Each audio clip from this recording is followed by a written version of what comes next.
Hey guys, today we're taking a look at the new McFarlane Toys DC Multiverse Collector Edition Sergeant Rock. Let's get a better look at that packaging, shall we? So here we are up close and personal with the packaging. Here we of course have Sergeant Rock with all of the different contents along there. On the side we of course have the McFarlane 12 plus thing right there with the silver trim, which is kind of hard to see for my setup here, but it is a silver trim. On the side of the front, we of course have McFarlane Collector Edition down there. Then we have the DC Multiverse logo right there. A silver nameplate with the name Sergeant Rock, or of whatever character is packaged within. On the side, we of course have the Sergeant Rock nameplate again, with the DC Multiverse logo up at the top. It's number 14 in the collector line, so there's been 14 collector edition figures, even though I haven't reviewed all of them. On the back, we have this drawing of Sergeant Rock doing stuff. And then we, of course, have Sergeant Rock from DC Classic again. On the bottom, we, of course, have the McFarlane Toys social medias. Of course, follow them on Facebook, Twitter, and Instagram. Very nice, reliable sources for getting up to date on pre-orders and stuff like that. On the side, we, of course, have the McFarlane Toys DC Multiverse logo right there. On the actual side, we, of course, have the McFarlane Collector Edition again right there. Sergeant Rock DC Classic. Number 14 again. The McFarlane Toys label down there. Up at the top, we of course have the McFarlane Toys logo again right there. It is of course 22 moving parts. Nothing on the tippy top, of course. And on the bottom, we have the Sergeant Rock legalese, because he is his own character. And for those barcode hunters out there, I've got the barcode for you. But alright guys, let's get this dude out of the packaging. And here we have Sergeant Rock out of the packaging here. And before we take a look at the figure himself, we're of course going to take a look at the other contents. So up first we have the stand here, which of course has the white DC logo right there with the one peg, standard hockey puck stuff there. And then up next we have the stylized card here, which I hate how they do the cards for the collector edition because they have the foil down here and it totally breaks up the image. Not a huge fan of that. I hope they fix that in the future.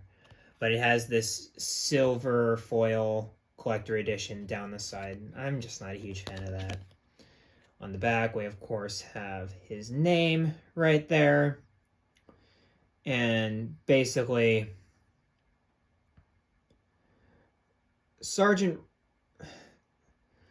this one actually has Sergeant Rock surviving the war. I know a decent bit about Sergeant Rock because I read Sergeant Rock versus the Army of the Dead by Bruce Campbell. Yes, that Bruce Campbell. And it's basically a story where Sergeant Rock fights zombies. And it's a really cool story. It's really fun just seeing, the boys in Easy Company just firing on some Nazi zombies. And it was really fun just seeing, a Sergeant Rock story. And in most modern incarnations of the character, Sergeant Rock usually ends up being the last casualty of World War II. He's usually shot by the last bullet fired in the last minute, in the last second of World War II. Like, he is literally the last guy to be killed in World War II. So, and I always like that. He's a time capsule. He's very much DC's Captain America. So I do like the fact that he is rudimentally in that time period. I really like that. So I'm not a huge fan of what the card suggests, where he apparently becomes like an educator or something. Yeah, he stayed. Well, he stayed a soldier, but yeah, I don't know. I just like him being firmly in the World War II days instead of being outside of that time period. So I don't mind the fact that they kill him off. And we of course have the card stand, which looks dumb. It's got the DC logo right there, and then yeah, it's dumb. I do not like these whatsoever. I don't know a single person who actually likes these. So goodbye. Into the void with you. And then he also comes with some hands here. We have, and I think they're different hands for each kind of thing. He comes with one of these, which is kind of a mix of another hand that's coming up and like an open palm. So there's that kind of hand right there. And that's pretty interesting. And he has big hands too. I'm not going to lie. And then he also has more of a traditional kind of gripping hand, or like he's trying to grab something. So that's kind of cool to see there. And he, of course, has a trigger finger hand because, you know, he's sold in stores, so he can't come with a Thompson, even though he's one of the characters where if you release him, you gotta give him a gun. He is a soldier. That's pathetic. Like, that's actually pitiful. The fact that you release a soldier in World War II without a gun. That is insane. But anyway, he comes with the trigger finger, so if you have any guns from the previous accessory packs lying around, you could give him one of those, but I'll be looking for a Thompson to go with this guy instead, because he's a World War II soldier. He needs a Thompson. It's just the rules. I don't make them. And then he also kind of has this like signaling hand, which is kind of cool, where he has his two fingers extended so he can go like that to tell them to move out and stuff like that. Pretty cool stuff. I'm pretty sure all of the hands have sculpted on fingernails, which is always nice to see. But he also comes with two, technically three, actual accessories, which we'll get into in a minute. But he comes with first, and he has storage for each of them, as you'll see. And the first one I'll mention is a shovel, which is kind of like one of the, it's a standard issue army shovel, which is pretty cool to see. We like that. So there's that. He also comes with, I want to say it's a Bowie knife, but I'm not sure. It could be a bayonet for all I know.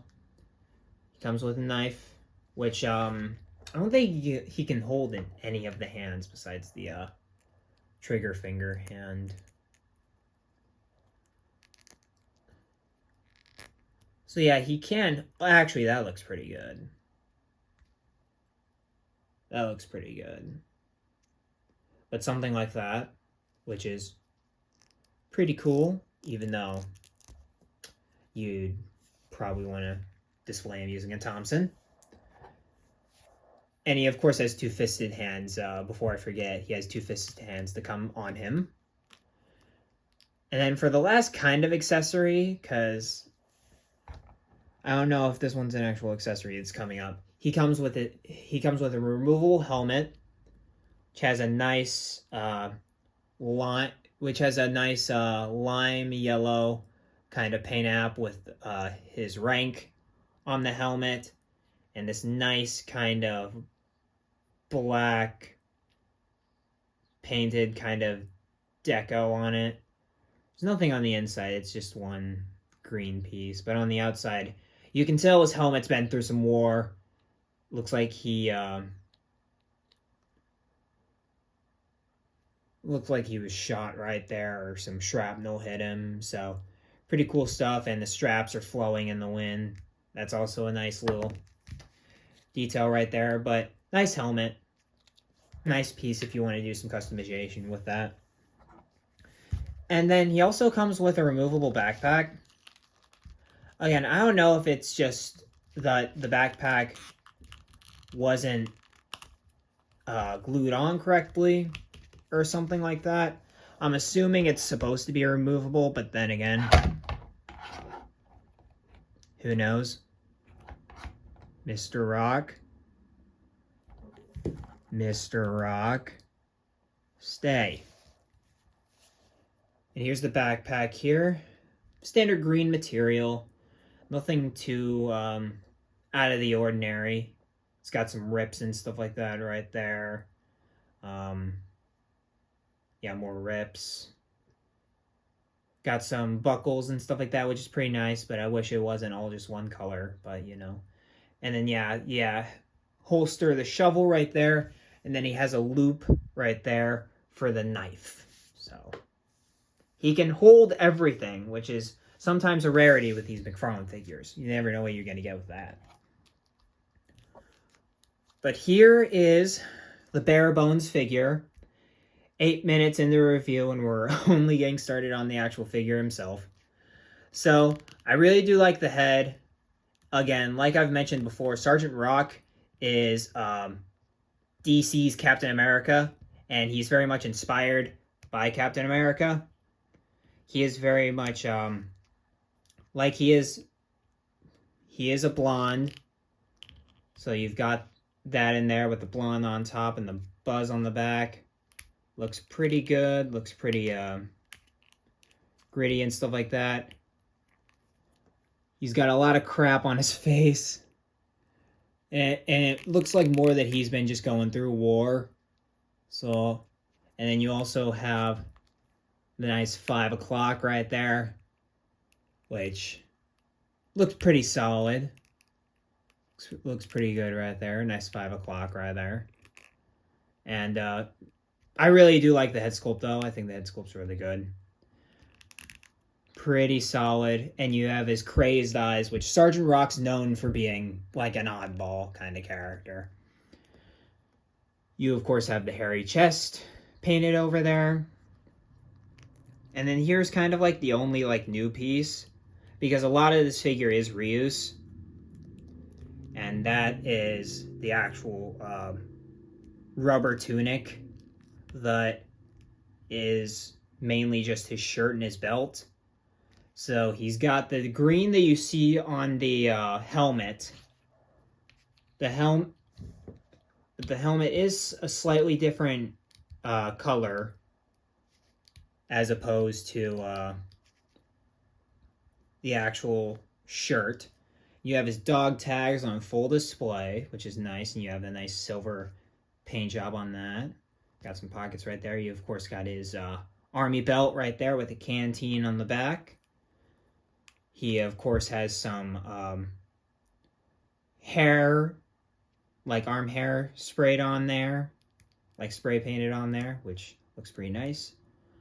You got a watch with, looks like it's army issued with the kind of color it is, but it's only one color, so it's kind of a shame, but you can at least display him, like, looking at the time, so that's pretty cool.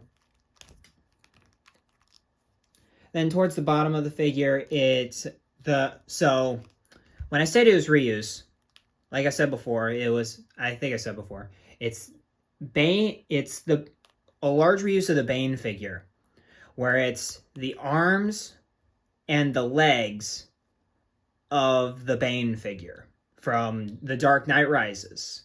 The Nolan Bane, that's predominantly what was this figure, because I looked at the figure and I was like, those legs look very similar. And for a second I thought it was Grifter, because a lot of characters use the Grifter bottom, the Grifter legs. So I was like, is it Grifter? No. And I was like, who else has like kind of standard pants? And I looked at Bane for a second, just hiding in the back, and I was like, there it is. But he, of course, has he's of course painted the legs green on this. You have standard army issue green like boots, which is nice. You have all the clasps there. But overall, I do think it's a solid reuse, though. It's not like one of those ones like the Sportsmaster figure where it's like, this book sucks. Why did they reuse it? It's kind of like, okay, makes sense. You get a pass. You get a pass this time, Todd, kind of thing. But let's get into articulation. Let's take off the helmet so it doesn't fly off. Sergeant Rock, of course, has a double ball peg in the head where he can move that far up, that far down. He can rotate a full 360 around, and of course head pivot like so. Standard double ball peg stuff. On the shoulder, the armpit joint is in there, but at the same time, it's barely even usable. So L there. He of course can move his shoulder hinge out that far, which isn't that bad. It's only a little bit hindered. And then, of course, a full 360 rotation. Nice bicep swivel. Double joint elbows, which look yeesh. And then for the wrists, you, of course, have the in and out. Like so. Nice ratchet there. And you, of course, can rotate it to do roll the dice. Love these joints. Even though this one looks like it's a little stiff, it's still really solid. I love these wrists. Now, I'll say it on every review until they change it or something happens. Then we, of course, have the diaphragm, which is very hindered because the tunic is all one piece. So you can move that far forward. He can move that far back, and he can rotate his waist. So pretty much all you're getting is waist rotation. And so for the legs, you can move that far out, that far up, and that far back. He has barely any thigh pivot whatsoever. He has a nice ratchet in the knees, which look pretty bad. And then for the legs, he of course has rotation at the top of the ankle, ankle pivot at the bottom. Nice ratchet on both of those joints right there. Hinge up and down, and toe articulation, and of course the bag holes at the bottom of the feet. And here we have Sergeant Rock with some era-appropriate superheroes. We, of course, have from left to right.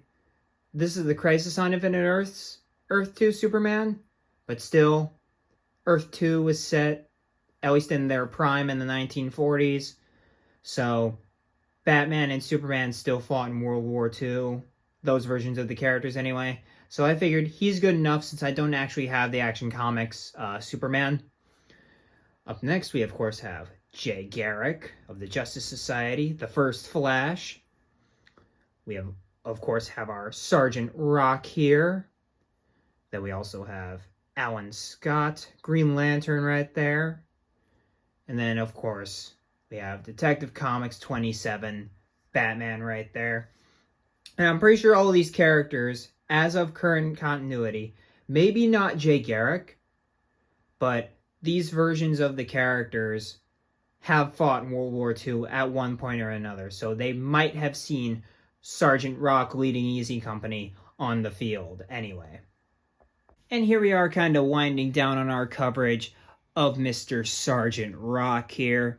And overall, he's not a bad figure. It's just that he happens to have a lot of reuse. And for the new pieces that come with him, most of them, they just dry brush black over him and call it a day. And if they are going for the weathered look, they don't do it for the rest of the figure, like the legs and the backpack, of course. And then they also don't paint a lot of the buckles and stuff like that, so he feels relatively unpainted. And even though it's a good sculpt, I mean, he's got solid articulation outside of the... and again, the the chest has almost zero articulation, and it's limited in the shoulder butterfly. So that's another problem right there.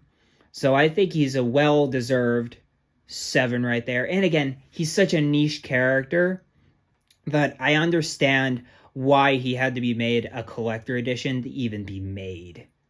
It's Sergeant Rock, man. It's DC's Captain America. And even then, Sergeant Rock is just a dude in military fatigues at the end of the day. He's not a flashy character. So I understand, but at the same time, like, you could have gone really hard with Sergeant Rock, but you didn't. So it's kind of a meh figure. But then again, if you like Sergeant Rock, get him. If you don't, you're not missing much. If you're looking for the best of the line, this is absolutely not it. But yeah, that's pretty much it for Sergeant Rock here. The gun really does kill it as well. But yeah, that's pretty much it. Of course, like, comment, subscribe. Tell me what you think about Mr. Sergeant Rock here down in the comments down below. And as always, make sure to be kind and courteous out there. And of course, keep collecting.